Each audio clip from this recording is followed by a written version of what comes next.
LaKesha. Thank you for joining us today. Hi, Tess. How are you? I'm good. To start off, would you mind telling us a little bit about yourself and your position at Washington Middle School?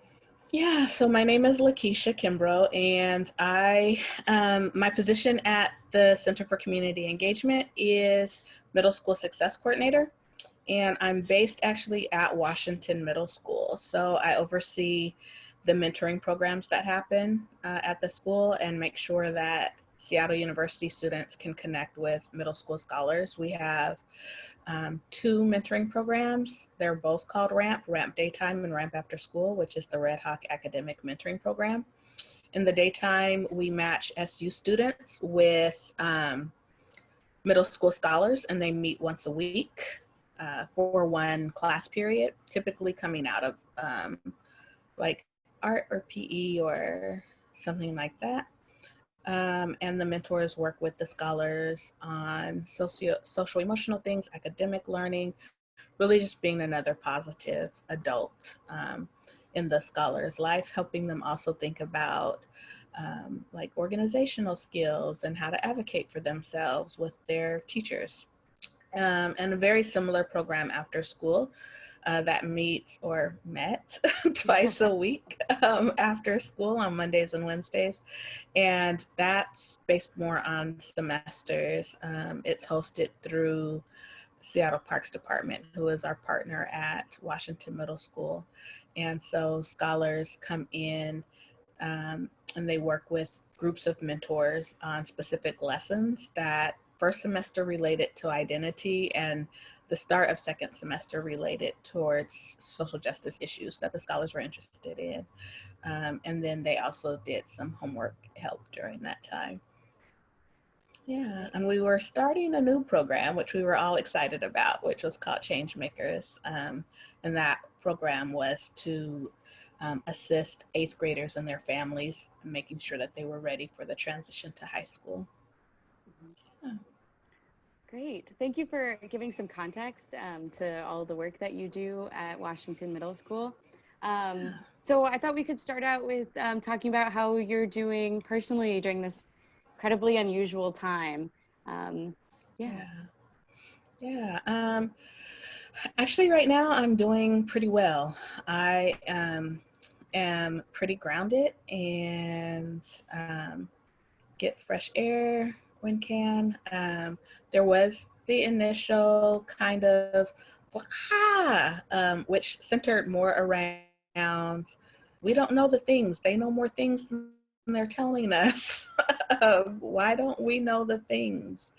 And then also, Tess, honestly, some frustrations with seeing how white supremacy patterns were really flaring up in the midst of this. And so there was some frustrations there as well. And then just, I think what has led to some of the peace and the calmness and the grounding is really holding that as humankind, we've been here before. I think most of us may or may not be able to fully recall a time, but as humankind, we've been here. Globally, we've, as humans, experienced lots of pandemics and catastrophes, and so we carry a certain wisdom and knowledge that we can tap into. And then also just really holding and thinking about stories and conversations with elders about their times and how they made it through challenging times, be it the Depression or other significant times of challenge. Um, and also just knowing that each of us carries within us the knowledge and wisdom of ancestors.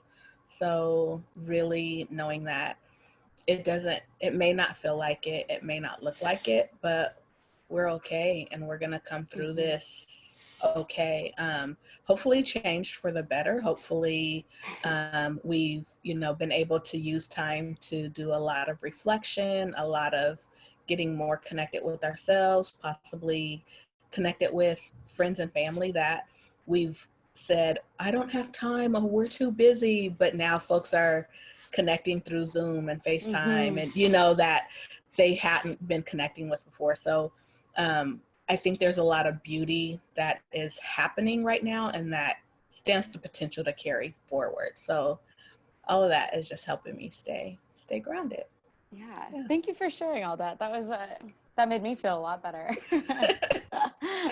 Yeah, just looking for that like sense of gratitude that you were hinting at. I think Yeah, that definitely helps with my own ability to be resilient during these times. I definitely. appreciate you sharing that. Yeah, thank Um, I, you. yeah, maybe we can now pivot to start to talk about the current status of your of programming at Washington Middle School. Yeah, Any services that are still happening. yeah. So we have not been having programming since, I think it's maybe the second week of March, when the Center for Community Engagement went on remote status. But I've stayed in touch with the principal and with folks from athletics to think about what support could look like remotely. And then we've also been exploring what it would mean or look like to transition to an e-mentoring platform. And so that's in the works right now, Okay. in terms of just having conversations with folks who do e-mentoring um, on a regular basis, so they are a little more adapt Yeah. for this. And then also just thinking about what does that mean for some of our scholars? What technologies do they have access to? Hmm. Um, Mentors. We've got members of our team in Hawaii and Illinois and California. So thinking about time zone differences Oh, and yeah. mentors adjusting to being online. So we know some SU classes are offered online, but by and large, we're a brick and mortar school. And so a lot of our Hmm. SU students this will be their first foray into online learning. So Yeah. just trying to take all of that into consideration as we move forward and look at best platforms to adopt. And then staying in touch. Just heard back from some families today who really are interested in continuing and moving forward. So that's another part of it, is um, making sure that families and scholars are still interested, and then thinking through how would that matching work, and what would be good times, since things are not centralized at the school itself anymore. Yeah. Are there, so have you, it sounds like you've pivoted to focus more of your energy, not necessarily on what normal programming, the day to day would look like. Can you talk a little bit about what your emphasis is now? Yeah, so we are actually working through that. So just thinking about what would it mean to do a virtual mentoring session. Would that be more of mentors and scholars just having conversation, and scholars being able to have their mentor as someone to talk about what's happening, how they're feeling, help process and make sense of what's going on. And I imagine that that's actually probably one of the biggest places will be for a little while, as educational content comes online for Seattle Public Schools. I imagine that whatever platform we choose would allow mentors to be able to see the work that their scholars are doing. Hmm. But I think right now, a lot of it really is helping our youth and young people be able to make meaning of what's happening, and to, especially for, say, our eighth graders who were planning to graduate and had all kinds of, graduation plans and things like that in place. Just thinking about what they've lost or what they're missing out on. For some of our scholars, school, or places like school, like libraries and Boys and Girls Clubs was the safe and stable place. Mm-hmm. And so my initial thought is the first few meetings will actually be reconnecting for SU students and scholars, and then doing a lot of sense making and how does this impact who I am and where I'm going. Yeah, that is definitely an interesting adjustment back. And Yes. I feel like the Yes. current focus has been so much in the like getting through, look Mm-hmm. only as far forward as we can see. Right. So yeah. What would you like people to know about what's happening with your programming at this time? Anything in particular?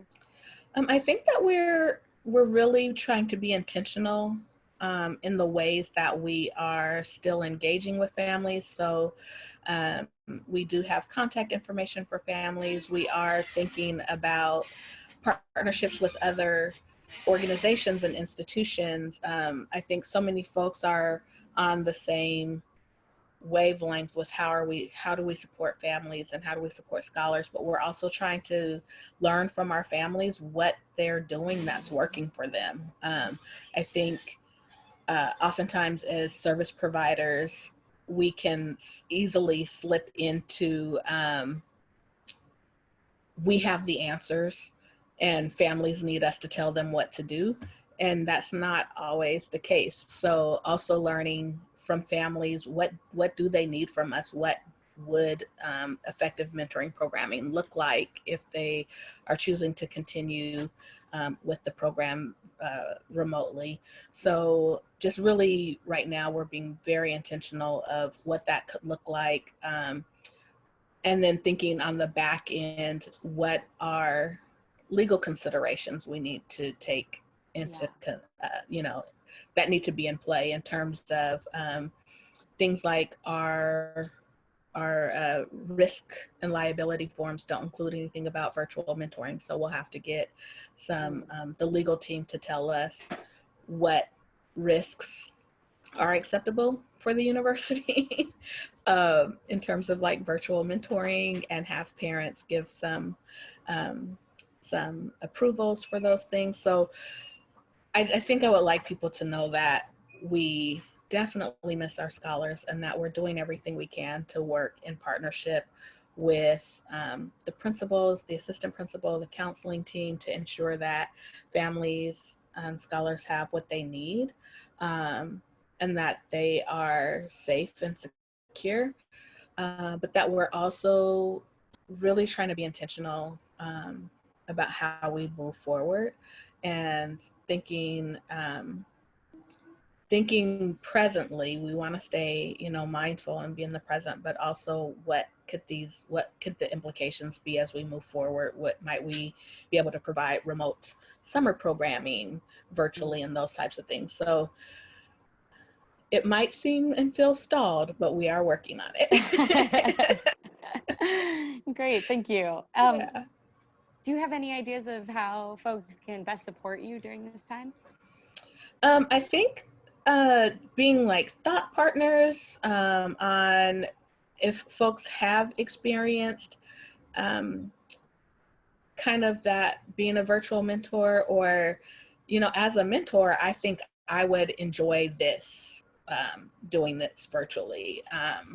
So I think that's one way. I think we may actually need to sign up other virtual mentors. We're in the process right now of um, learning from our families and learning from our SU team how many folks are still interested or still have the availability to do that. So that could very well in the coming weeks be an ask of folks who are interested.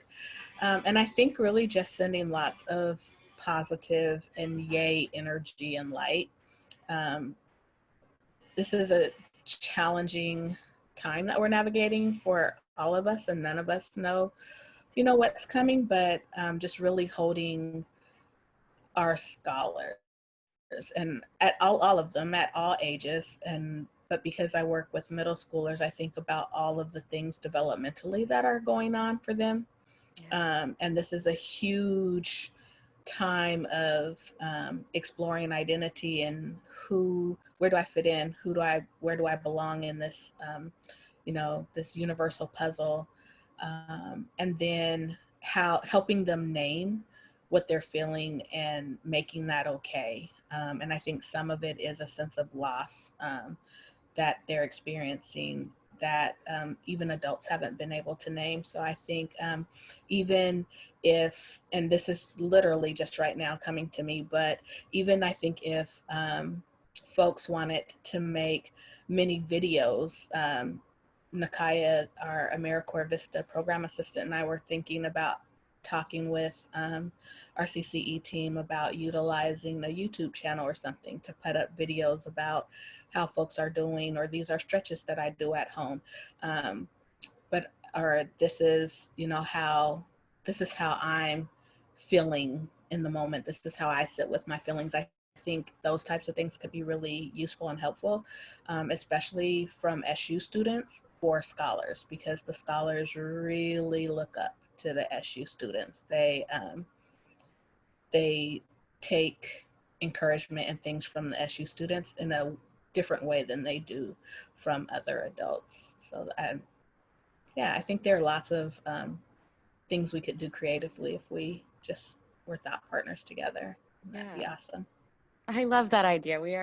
There's always room for those kind of creative and creative things, creative new ways to connect with each other. Maybe that's like something beautiful that's come out of this.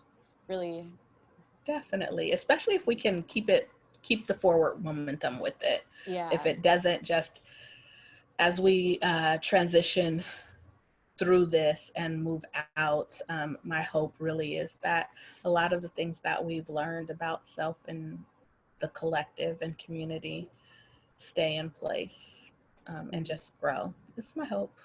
We'll see.